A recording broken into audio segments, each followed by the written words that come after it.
입니다. 자, 목요일 순서입니다. 오늘은 이재명 후보 캠프 총괄특보단장을 맡고 있는 안민석 의원 전화 연결해 보겠습니다. 의원님 안녕하십니까?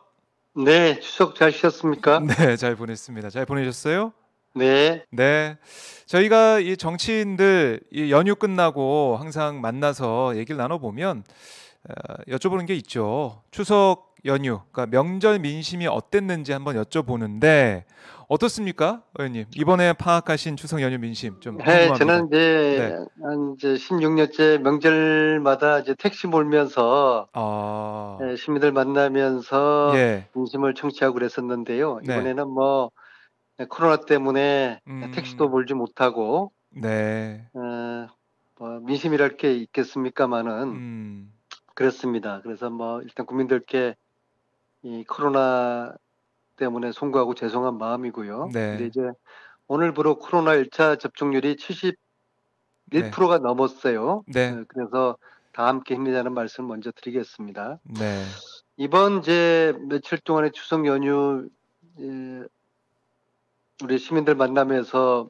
음, 그 청취한 바에 의하면은 전체적으로 이재명이냐 아니냐 네, 이 구도가 좀 선명해진 것 같습니다. 이때 음, 이재명 후보가 될 것이냐 말 것이냐. 네, 또 이번 주말에 호남에서 음, 이재명 예비 후보의 과반이 될 것이냐 말 것이냐. 네, 또 궁극적으로 이재명 지사가 대통령이 될 것이냐 말 것이냐. 음, 근데 이재명을 중심으로 구도가 지금 짜여져 있는 추석 어, 민심을 확인을 했고요. 네, 그런 과정에 이재명 그 후보의 지금 그 중요한 이제 공격 대상이 이제 이재명 후보에게 이제 쏠리고 있는 대장동 개발 같은 경우에도 네, 추석 밥상에 음, 올라갔고요. 네, 예, 그 뭐 이런저런 대장동 개발에 대한 음, 의견들이 있고 찬반 논란이 있겠습니다마는 네, 네, 제가 어느 절에서 사찰에서 스님께 들었던 말씀이 저는 가장 그 기억에 남는데요. 음, 그분이 그 스님께서 이런 말씀하셨어요. 아니 이재명 지사가 대장동에서 해먹었더라 그러면은 MB나 박근혜가 가만히 있었겠어? 저는 그 말씀에 모든 게 함축되어 있다고 봅니다. 특히 이제 박근혜 시절에는 예, 이재명 시장을 잡으려고 좀 탈탈 털었지 않습니까? 음, 그리고 당시에 대장동 개발 관련된 조사들도 아주 엄밀하게 있었을 네, 거라고 보고요. 아하, 네. 그런 면에서, 네, 이제 그런 면에서 그 스님께서 하신 말씀이 네, 이 대장동 개발을 바라보는 판단, 아마 음, 가장 뭐 객관적이고 정확한 판단이 아닐까 하는데요. 네, 네, 이제 네, 그리고 예, 또 한 가지 좀 특이했던 게 연휴 중에 김현종 차장께서 이재명 음, 후보를 뭐 칭찬, 그게 극찬이죠. 네, 페북에 글을 올리셨는데요. 음, 아마 이제 그 지지는 민주당 일반 당원들뿐만 아니라 이제 중도층에 큰 영향을 음, 줄 것으로 보고 네, 있고요. 아, 사실 대선이라는 게 이제 49대 51의 싸움이고 네, 중도를 누가 먹느냐는 싸움인데 그런 음, 면에서 어, 김현종 차장님의 실제로 이제 지지 선언이죠. 네, 어, 이것은 중도를 음, 장하는데 영향을 미치는 중요한 계기로 보고요. 네, 제2의 제3의 김종인 차장님 같은 이러한 지지하는 그러한 글들이 그러한 네, 발언들이 올라오면은 아. 굉장히 큰 도움이 될 것 같습니다. 예, 뭐 두 가지 크게 좀 말씀해 주셨는데 하나는 뭐 대장동 관련된 이 의혹 여기에 대해서 스님의 말씀으로 그 상황을 정리해 주셨고 또 김현종 전 청와대 국가안보실 2차장이 SNS를 통해서 사실상 이재명 지사 지지하는 그런 부분들 그 중도의 음, 네. 중도에 큰 영향을 줄 거다 이런 말씀을 하셨습니다. 박 기자님이 정리를 네. 추석 생활하니까 잘 하시네요. 푹 쉬다 보니까. 아무래도 쉬고 나니까 좀 에너지가 많이 좀 충전되신 것 같아요. 네, 네. 그렇습니다.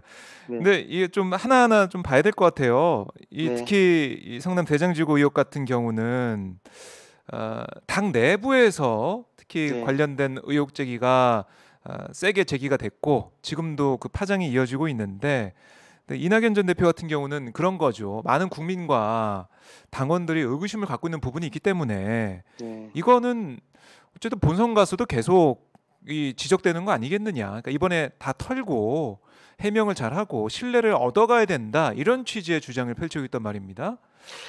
네, 이거 어떻게 보세요? 예, 네. 예. 지금 이제 대선 전국이고 특히 네. 경선 전국이지 않습니까? 음, 예, 제가 볼 때는 지금 현 시점에서 두 개의 프레임이 지금 있다고 봐요. 네.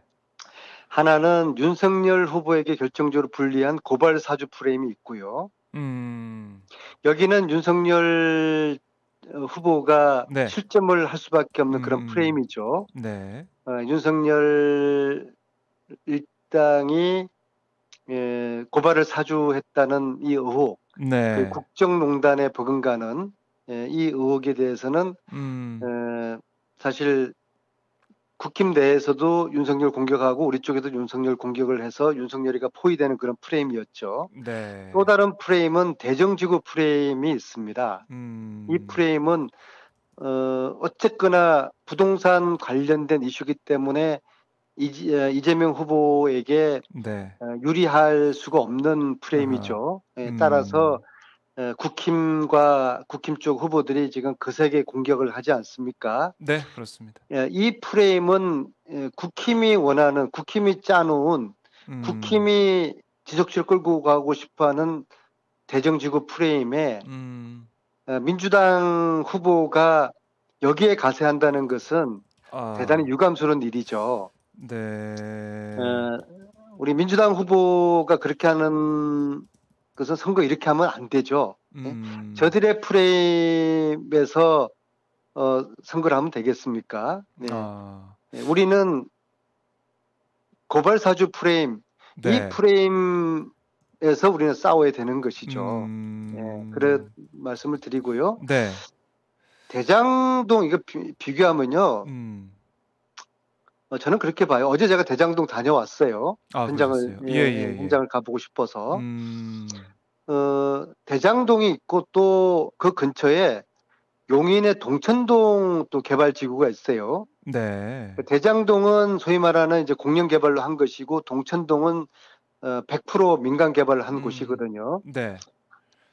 공영 개발을 한 대장동은 터널도 뚫리고 뭐 이런저런 배후 단지를 잘 조성해가지고 실질적으로 미니 신도시로서 손색 없는 명품 미니 신도시로 딱 이렇게 조성이 돼 있어요. 반대로 100% 민간 개발을 한 그 동천동 그 개발은 아주 주변이 아주 황량해서 주민들이 지금 뭐 소송 이런저런 소송 걸고 난리예요. 과연 어느 쪽의 시민을 위한 개발이었을까? 이건 뭐 간단하게 판단할 수 있지 않겠습니까? 그러니까 이 공영 개발이라는 이걸 통해서 시민들이 혜택을 받고 이런 부분들 그리고 이제 이재명 후보가 주장했던 5,503억 원 이걸 이제 성남시에서 확보했다는 이런 부분들 이걸 만약에 대장동 개발을 동천동처럼 민간 개발로 다 했더라 그러면은 민간업자가 이익을 다 챙겨갔겠죠. 네.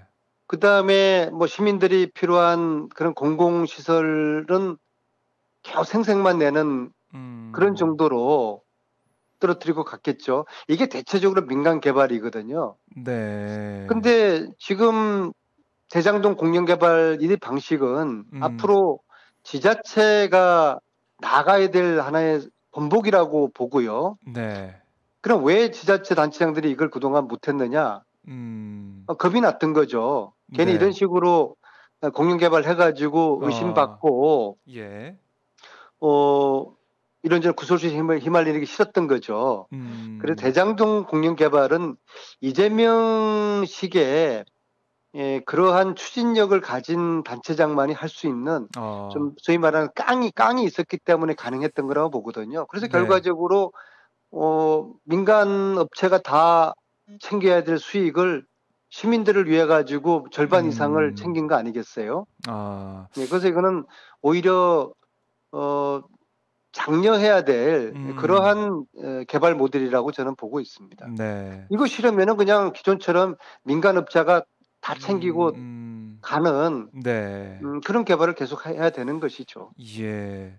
근데 이번에 이 추석 민심 좀 들어보면 아니면은 뭐 이제 시청자분들께서도 추석에 좀 만나신 분들 얘기를 들어보면 고발 사주 얘기보다는 이 대장동 이 의혹 여기에 대해서 뭐 얘기를 좀 많이 하고 이거 뭐 문제 있는 거 아니야 이런 또 얘기를 하는 목소리가 좀 컸단 말이죠. 이런 부분들 이게 또 이재명 후보 앞으로 이제 경선 과정에서 좀 불리하게 작용하지 않을까 이런 우려가 있는 그런 목소리가 들리는데 어떻게 보고 계십니까?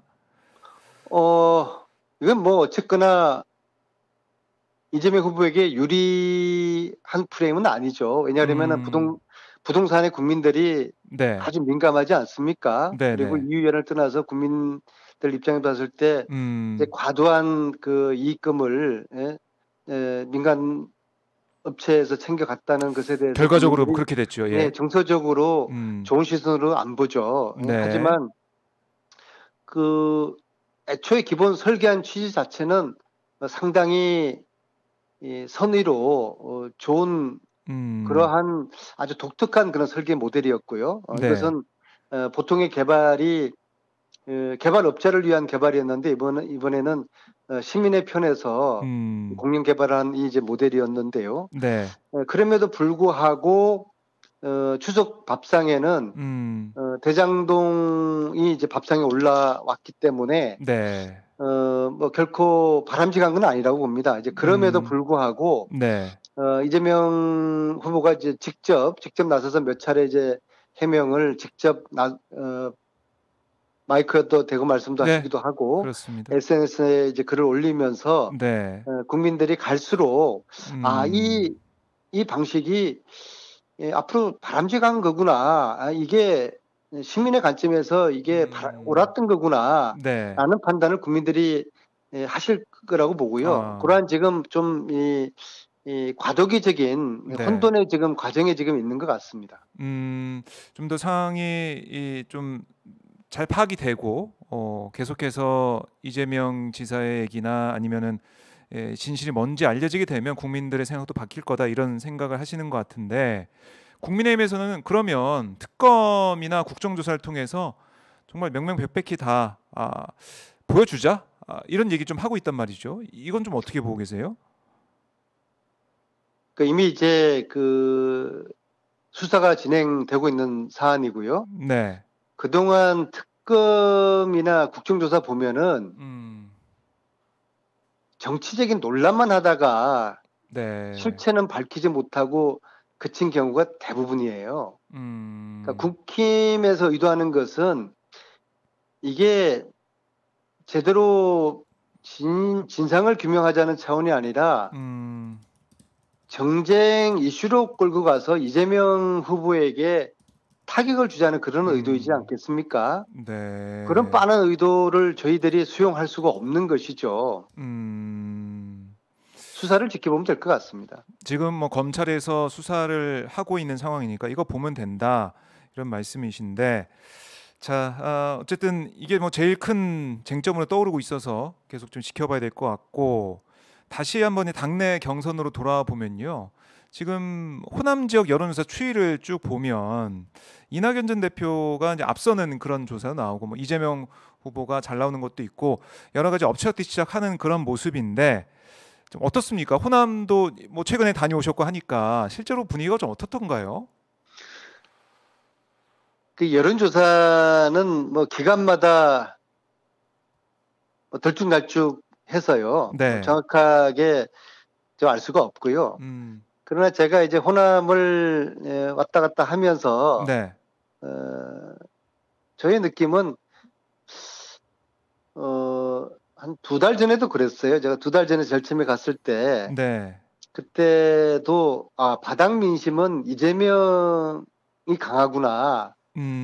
그걸 느낀 게요. 네. 예, 겉으로 보면은 전남은 이낙연 후보가 압도적인 우위고 전북은 정세균 후보가 압도적인 우위였거든요. 음, 그것은 공천권을 쥐고 있는 그 현역 의원들이 내년 네. 지방선거 공천권을 쥐고 있는 현역 의원들이 음, 장악을 하고 있는 그러한 지역 정치 하에서는 네. 시도 의원님들이 그래도 지역에서 가장 동네 그 정치 영역을 가지고 계신 지역의 시도 의원들이나 군 의원들이 네. 지역위원장이 음, 지지하는 경선 후보를 할 수밖에 없는 거거든요. 그건 뭐 음, 이해를 해야 되는 거고요. 어쩔 수 없는 네. 현실입니다. 아하. 그런데 일반 호남 시민들을 만나보면 이게 2개월 전 이야기예요. 그리고 네. 일반 당원들을 만나보면은 거의 다가 이재명을 지지를 하고 있더라고요. 어, 이런 추세가 지금 이어지고 있고 최근에는 더 강해졌다고 봐요. 왜냐하면 네. 이재명으로 정권 교체를 재집권을 할 수 있을 것이냐 말 것이냐 거기에 대한 관심이 어느 음, 지역보다도 호남이 강해가지고 있기 때문에 개혁 네. 성향의 이재명으로 재집권을 해야 된다라는 그러한 분위기가 더 무르익고 있는 음, 그런 흐름을 저는 이제 느끼고 있거든요. 아하. 그리고 그래서 물론 이제 뚜껑을 열어봐야 알겠지만은 네. 어, 개혁 성향의 호남인들이 이재명 후보를 이번 주말 호남에서 음, 뭐 특거리 과반 정도는 네. 표를 주지 않으실까 그런 어, 조심스러운 기대를 하고 있습니다. 네. 호남의 바닥 민심은 다르다. 그러니까 이재명이 강하다. 이런 말씀을 하고 계신데 뭐 이거는 이번 주말에 보면 알겠지만 자 이제 호남 경선에서 이재명 후보가 만약에 과반을 한다, 뭐 과반을 못 한다, 뭐 이 두 가지 경우수가 있겠지만 앞으로 남아 있는 경선에 그 호남 경선이 좀 많은 영향을 줄 거다 이런 예측은 언론이 다 좀 하고 있거든요. 좀 동의하시는 건가요? 어떻습니까, 의원님은?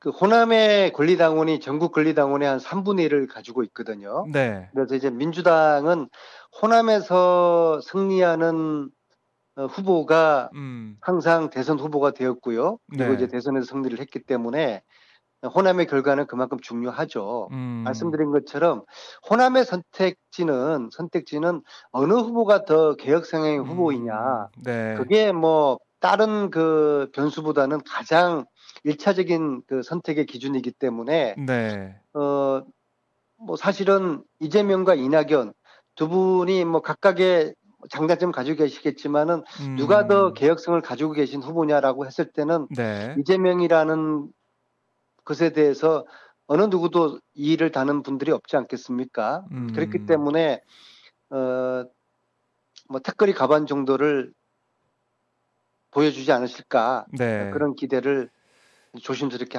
이제 하게 음. 됩니다. 네. 조심스럽게 과반 정도 예측을 좀 해주셨는데 제가 확인을 해보도록 하고. 근데 이런 얘기도 많이 하세요. 저희 뭐 시청자분들이나 아니면 제가 만나는 분들은 왜 언론에 보면 고발사주 의혹은 뭐 추석쯤에서는 안 나오고 왜 계속해서 대장동 얘기만 나오냐 이렇게 불만을 표시한 분도 있었단 말이죠.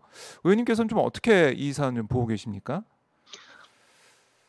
국민들이 기본적으로 부동산에 대한 관심이 좀 많고요. 네, 그리고 국힘과 국힘 후보들이 대장동 프레임을 짠 것에 우리 더불어민주당 그 이낙연 후보께서도 네, 그 프레임에 같이 지금 들어가셔서 음, 어, 이재명 후보를 향한 날을 지금 세우고 계시지 않습니까? 아, 그래서 이 판이 지금 커져 버린 아 거죠. 그런 점, 네, 네, 참 아쉽습니다. 이게 사실은 음, 어, 대장동 프레임이 아니었으면은 고발 사주 프레임으로 음, 윤석열의 그 국정농단에 준하는 윤석열의 국정농단 의혹이 네, 추석 밥상에 올랐을 텐데요. 음, 이재명 후보의 대장 독립 밥상에 올랐다는 것은 대단히 참 아쉽죠. 음, 이낙연 캠프가 더 이상 어, 이 저 네. 국민의힘이나 국민의힘 후보들과 함께 음. 대장동 프레임에 머무르지 말고 여기 빠져 음. 계시지 말고 여기를 빨리 벗어나기를 바랍니다. 네. 대장동 프레임. 그러니까 이게 정치나 뭐 모든 것들이 이제 프레임 싸움으로 가기 때문에 네, 거기서 나와야 왜냐하면은 된다. 고발 사주 이 건은 이게 반헌법적인 측면이 있거든요. 음. 또 반면에 대장동 이 건은 이것은 정치 쟁점이에요. 음. 정쟁화된 측면이 있고요. 아하. 그렇다면 반드시 고발 사주 사건 이것은 밝혀져야 되는 것이죠. 음. 네, 그런데도 추석 밥상에 대장동이 음. 올라갔다는 것은 참으로 아쉽습니다. 네. 이재명 캠프 쪽에서는 좀 아쉬운 네, 부분일 그런데 이제 테고. 네. 우리 국민들이 얼마나 뭐 현명하고 똑똑합니까? 그래서 음. 이 이재명식의 이 추진력과 돌파력으로 네. 설계된 음. 그리고 그 이익이 시민들에게 돌아간 대장동 이 개발 네. 이것을 이 실체를 국민들이 잘 이해하시게 되면은 음. 오히려 위기가 기회가 될 수 있다고 보고요. 네. 지금까지 숱한 난관을 이재명 지사가 헤쳐왔듯이 음. 이번 이 대장동 이 문제도 이 국민들을 잘 이해시키면서 네. 이재명 특유의 돌파력으로 헤쳐나가서 결국에는 음. 위기를 기회로 삼을 것으로 생각합니다. 네. 알겠습니다. 이 여러 가지 의혹들이 앞으로 남은 경선에 어떤 영향을 줄지 좀 봐야 될 것 같고, 호남 경선이 중요하다고 하니까 그 결과 좀 보고 다음 주에 안민석 의원님과 함께 또 그 내용에 대해서 분석을 또 해보도록 하겠습니다. 자, 의원님 오늘 말씀 잘 네, 들었습니다. 네, 네, 다음 주에 감사합니다. 뵙겠습니다. 네, 네, 네. 네.